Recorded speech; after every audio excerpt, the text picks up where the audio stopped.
Hola, muchas gracias por mirar el video de mi presentación. Yo soy Emiliano Gutiérrez y el trabajo que voy a presentar se denomina Determinante de la canasta básica alimentaria en Argentina mediante un modelo ARDL. Dicho trabajo se encuentra realizado por, en conjunto con Fernando del Bianco y con Juan La Rosa. Todos nosotros pertenecemos a lo que es el CONICET, el Consejo Nacional de Ciencias y Tecnología, que es el equivalente al CONACYT en México. En el caso, bueno, CONICET es de Bahía Blanca, pero y todos provenientes de la Universidad Nacional del Sur, ubicada en la localidad de Bahía Blanca, República Argentina. Bien, la motivación de este trabajo, ¿no? Bueno, una primera cuestión es cómo se registra la evolución del precio de los alimentos consumidos por un individuo. Para esto, bueno, existe lo que se denomina canasta básica alimentaria, la CBA, que la CBA se utiliza como parámetro para determinar si un individuo u hogar es indigente.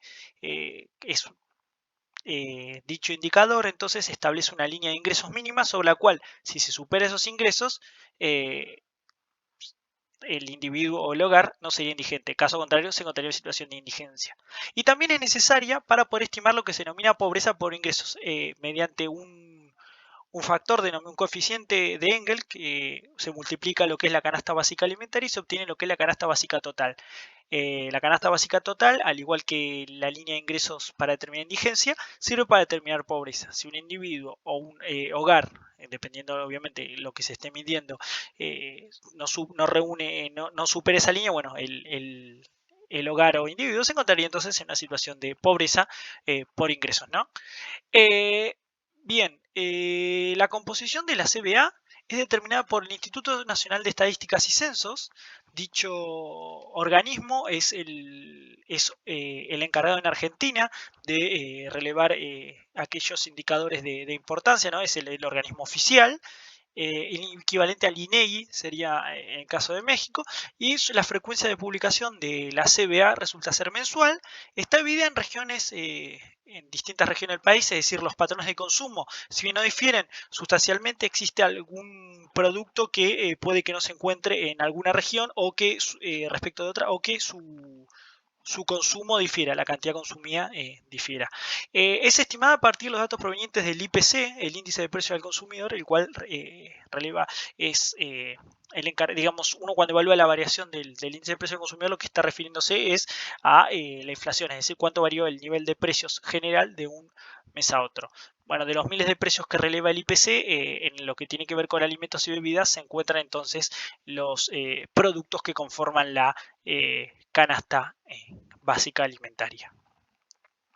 Sin embargo, en el caso de Argentina, lo que tenemos es una evolución de los precios que ocurre con una mayor velocidad de lo que respecto de otros países del mundo, ¿no? Por ejemplo, la inflación para el año 2021 fue de casi un 51%. Por esta razón, que entonces es importante la existencia de indicadores de alta frecuencia, esto es, una periodicidad mayor a la mensual. Por ejemplo, bueno, sería semanal, ¿no? Para esto lo que se propone siempre como técnica alternativa a lo que es un relevamiento físico y presencial es el web scraping. Web scraping o raspado web, entonces consiste en la recopilación y sistematización de la información disponible en línea a un costo que es evidentemente mucho menor a si un relevamiento de este tipo fuera presencial. De esta forma, existen diversos proyectos a nivel mundial, no solamente en el caso de Argentina, que evalúan las dinámicas de evolución de precios mediante la información disponible en línea. Bueno, en el caso de la localidad de Bahía Blanca, existe el proyecto IPC Online, que es importante porque releva lo que es la inflación mediante, bueno, precisamente información en línea y con una frecuencia semanal. Aunque su publicación sea mensual, el programa del IPC Online, el algoritmo destinado a relevar precios, lo hace con frecuencia entonces semanal. De esta forma, lo que se puede entonces generar es reconstruir la canasta básica alimentaria con una frecuencia semanal, es decir, con una periodicidad mayor a la que releva el Instituto de Estadísticas y Censos de nuestro país, y correspondiente, bueno, a la región donde se ubica donde se relevan los precios, que en el caso de la alcaldía de Bahía Blanca se denomina región pampeana. Bien, en el caso de esta, bueno, esta región, estamos hablando de 58 productos. Una primera cuestión consiste en encontrar la cantidad de artículos relativo a cada uno de los productos y luego hallar el precio promedio por unidad de medida, ya sea el gramo, el litro de, supongamos, no sé, por ejemplo, de algún corte específico de carne que esté dentro de la canasta básica alimentaria. Se debe hallar el precio medio y multiplicarlo por la cantidad entonces que efectivamente el INDEC establece como necesaria para un individuo, como requerimiento nutricional para un individuo. Y de esa forma, bueno, esto se tuvo que hacer con 3.700 artículos correspondientes a los 58 productos entonces de este indicador de la CBA. Y bueno, respecto del el otro problema que puede llegar a pasar es que, supongamos, un artículo tuviera algún precio faltante. Bueno, se utilizan los lineamientos metodológicos establecidos por el INDEC, que tienen que ver básicamente con atribuir, si la serie se encuentra interrumpida, supongamos de un producto. Por ejemplo, estamos en algún producto forme parte de la canasta, como podría ser el pan francés. Bueno, si alguno de los artículos falta, bueno, se reconstruye la serie considerando entonces la variación general de los demás artículos correspondientes al producto específico, ¿no? Supongamos en el pan francés, bueno, si falta uno de los diversos presentaciones de pan francés, bueno, con las presentaciones restantes se ve cuánto fueron variando y de esa forma se puede establecer entonces, se puede imputar cierto precio para ese artículo faltante. Porque es muy común que haya interrupciones en las series o que la serie retome después de determinado tiempo. Eso es muy común, sobre todo, tanto eso puede ocurrir tanto en presentaciones físicas, perdón, en un relevamiento de tipo físico como, bueno, uno online, ¿no? El periodo temporal son 252 semanas, entonces comprendidas entre diciembre del 2015 y febrero del 2021, el periodo en el cual, diciembre del 2015, donde empieza entonces a correr este algoritmo del IPC Online con frecuencia semanal. Y cada mes, bueno, contiene 4 semanas, donde los días 1, 8, 15 y 22 son en los cuales se procede a recopilar los datos, ¿no? En los cuales se procede a recopilar los datos que posteriormente fueron reconstruidos. Bien, bueno, para que veamos esto que mencioné anteriormente de la escala de precios, en este periodo estamos hablando de un incremento de lo que es la canasta básica de 470%, lo cual estamos hablando de que la primera semana de 2015 la canasta básica encontraba por debajo de los 2.000 pesos argentinos y el último dato disponible supera los 10.000. Bueno, estamos hablando de un incremento promedio semanal de 0,7%, un poco para cuantificar un poco esta evolución de precio y bueno, mostrar por aquí que esta dinámica que ocurre en Argentina por ahí no ocurre en gran parte de los países del mundo. Bien, entonces, bueno, para poder analizar entonces la serie de la canasta básica, esta serie temporal, bueno, y encontrar precisamente algunos determinantes que influyen en la misma, uno de los modelos econométricos utilizados es el modelo regresivo de rezagos distribuidos, ARDL en sus siglas en inglés, y la idea es que la variable dependiente puede depender tanto de los valores pasados de la misma como el de determinadas variables independientes que también pueden encontrarse rezagadas, ¿no? Es decir, sus valores pasados también pueden influir en el valor actual de la variable entonces dependiente. Bueno, esta inclusión puede responder a diversos factores, ya sea tecnológicos, institucionales y o psicológicos, tan solo por dar algunos ejemplos. Bueno, una cuestión importante es que no se requiere al momento de formular el modelo que la variable sea estacionaria, la variable i, o sea, la variable dependiente sea estacionaria de orden 0. Y bueno, la forma funcional entonces del modelo, como lo vemos en la ecuación subsiguiente, depende tanto de, como mencioné anteriormente, un segundo que voy a activar el puntero, depende tanto de la variable dependiente como bueno, aquellas independientes que pueden encontrarse rezagadas o no. En este caso, la variable x sub i, supongamos, se considera rezagos, ¿no? Y K rezagos para la variable dependiente. También se puede incluir un vector específicamente de variables dummies, variables binarias, es decir, que pueden adoptar unos y ceros. Esto justamente en esta ecuación no lo incluí, pero bueno, resulta posible de ser considerado. Bien, bueno, en este caso la variable dependiente es la valorización de la CBA para la semana correspondiente. Bien, como variables entonces explicativas o independientes se considera bueno, el precio del dólar, el tipo también conocido como tipo de cambio, es decir, con cuántos pesos argentinos yo compro un dólar estadounidense, el precio de los combustibles también, y por otro lado, como variables binarias, bueno, tiene que ver principalmente, están vinculadas con la detección de estacionalidad, concretamente el año, mes y semana. Bueno, y el periodo de confinamiento por COVID, que en el caso de Argentina ocurre desde el 20 de marzo del 2020 hasta, si mal no recuerdo, mediados de noviembre del mismo año, ¿no? Un confinamiento muy estricto en el cual la actividad se limitó a cuestiones meramente esenciales. Bien, bueno, las estimaciones fueron realizadas mediante R con el paquete ARDL, que el cual permite obtener mejor ajuste de modelo, porque ese es otro problema, es decir, cuántos rezagos hay que incluir, tanto de Y como de X. Bueno, existe una función que se denomina AutoRDL que obtiene el mejor ajuste del modelo mediante como parámetro a optimizar el criterio de información bayesiana. De esa forma uno puede encontrar la cantidad óptima de rezagos. Nosotros pusimos como valor límite 12 rezagos, lo cual sería 3 meses, un trimestre previo. Pusimos como límite tanto para la variable dependiente como para las independientes. Bueno, y el modelo que mejor ajustó fue el que se presenta, bueno, se presenta en la siguiente diapositiva. Una cuestión importante, aquellos valores que presentan un asterisco al lado resultan significativos al 5%. Pusimos ese umbral, quienes entonces superan ese umbral tiene un asterisco.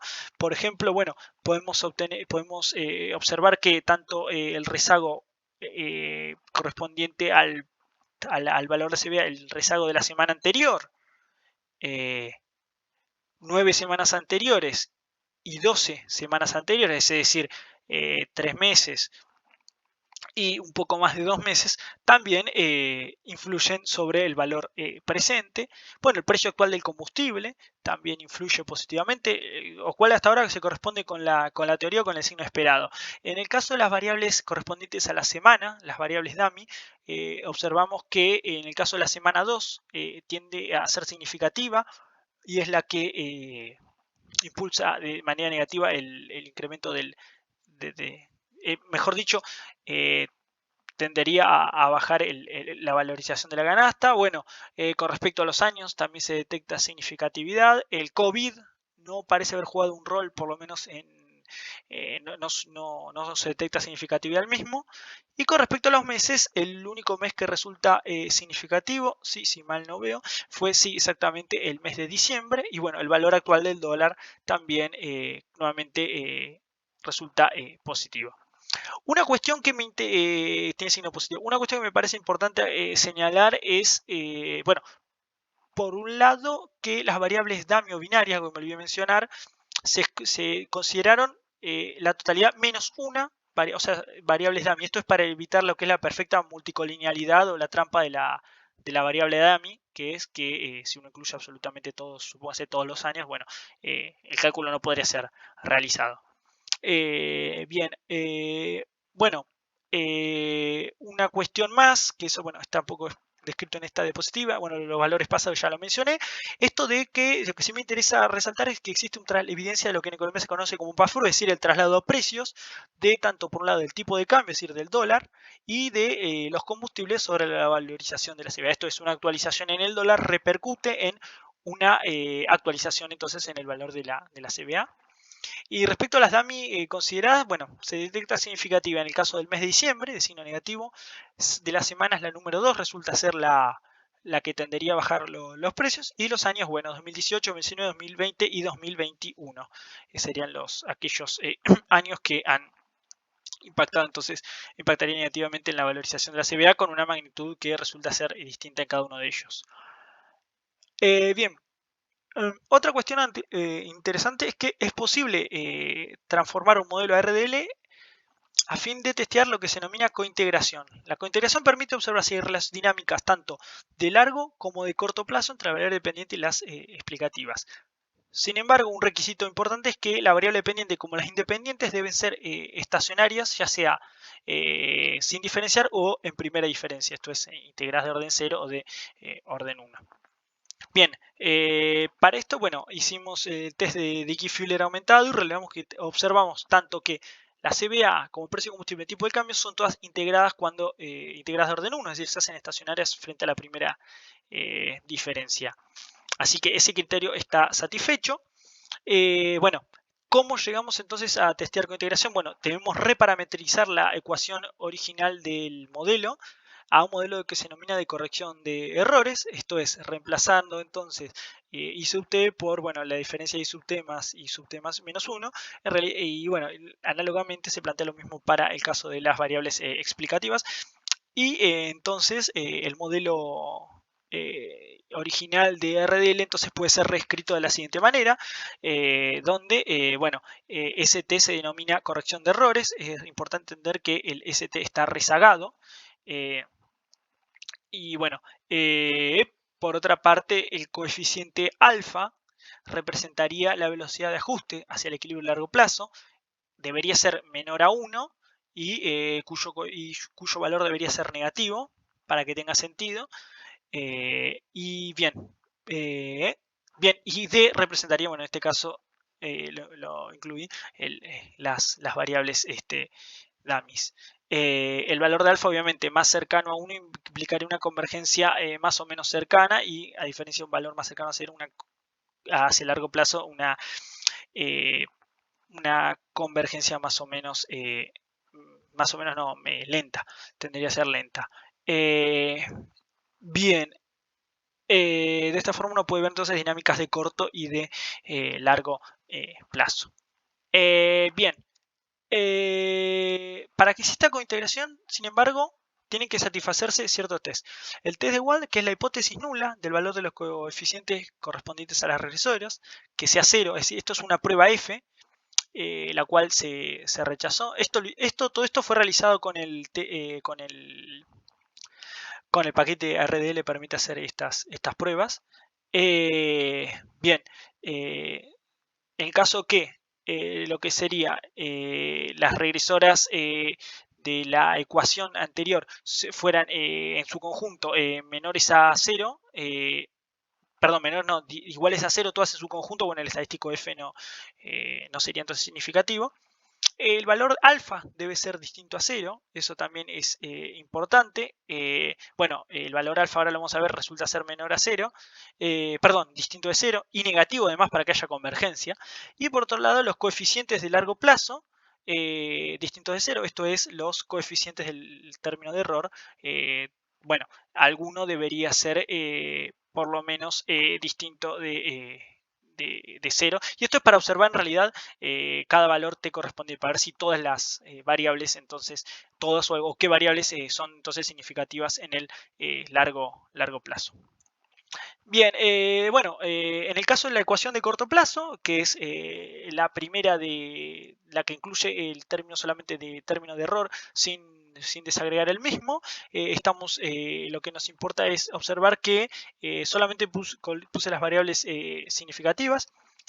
Bueno, tanto la CBA como el dólar tiene una relación de corto plazo y la semana número 2. Bueno, el alfa, este valor representaría el valor de alfa, resulta ser significativo y con valor inferior a negativo, lo cual, bueno, refleja que entonces es correcta la idea de que existe entonces la evidencia esta de que hay una relación de largo plazo, pero esta evidencia de largo plazo corresponde a variables específicas como son, bueno, los años, el mes, la semana 2 y 3 y el dólar y el precio del combustible.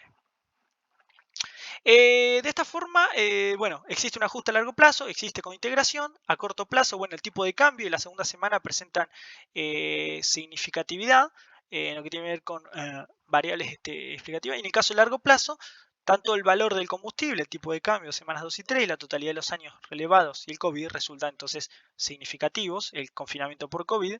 Y bueno, conclusiones para cerrar este trabajo es que el precio del combustible, como el tipo de cambio, tienen importantes implicancias en la valorización del CBA. La influencia de valores pasados de la canasta básica alimentaria sobre la valorización actual es algo que se venció. Hay evidencia de cointegración y lo importante también que la implicancia de política económica que puede tener que la relación de a corto y a largo plazo el valor tipo de cambio sobre la valorización de la CBA. Es una variable esta entonces que debe ser considerada al momento de adoptar ciertas políticas que obviamente tienen un impacto directo sobre la indigencia y también sobre la pobreza por ingresos. Y bueno, no habría evidencia suficiente respecto a la influencia del confinamiento sobre el valor de la CBA y estacionalidad presente en años y semanas de cada mes, eso también es interesante resaltar, y entre otras líneas futuras de investigación, bueno, estamos hablando de modelos ARIMA, detección de ciclos y tendencias y selección de atributos más relevantes de todos los presentados en este trabajo.